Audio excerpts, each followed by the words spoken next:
Hi guys, Mrnewmobile here. Please subscribe followed by the bell. Apple's iOS 16 update has now arrived, bringing new features such as a customizable lock screen with widgets, the ability to unsend and edit text messages, a redesigned battery icon in your status bar and so much more to your iPhone.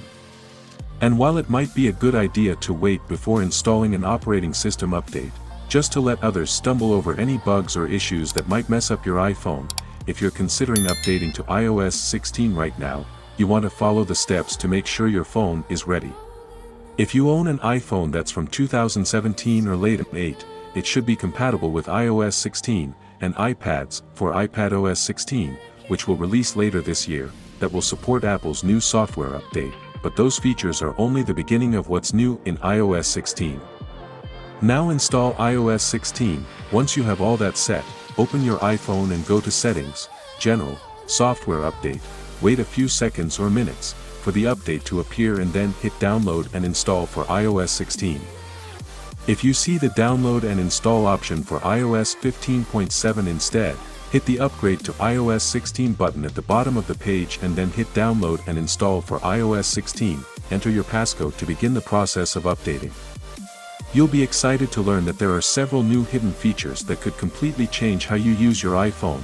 If you want to take a closer look at some of the hidden gems that iOS 16 has to offer, like password-protected photo albums and easily accessible Wi-Fi passwords, the hidden album in the Photos app is clearly not hidden, seeing as anyone can easily find it. That makes it impractical for adequately hiding private photos and videos. While Apple does have an option to make the hidden album invisible, anyone with access to your phone could make it visible again and view everything inside. Thanks to iOS 16, you can now lock the hidden album. You don't actually need to do anything to toggle this feature on. If you want to check it out, launch the Photos app and go to the Albums tab at the bottom of the screen. If you scroll down, you'll see a tiny lock next to the hidden and recently deleted albums. To view the contents of those albums, you'll need to use Face ID or your passcode. Apple has allowed iOS users to share Wi-Fi passwords for a while now, but only by placing two Apple devices near each other, and if that feature didn't automatically work, you couldn't just dig out the password from your settings. Plus, if you wanted to share a saved Wi-Fi password with someone else, like an Android user or someone on a computer, you had to remember the password. You can also add widgets right to the lock screen if you want to have information like weather, activity rings or calendar events at a glance.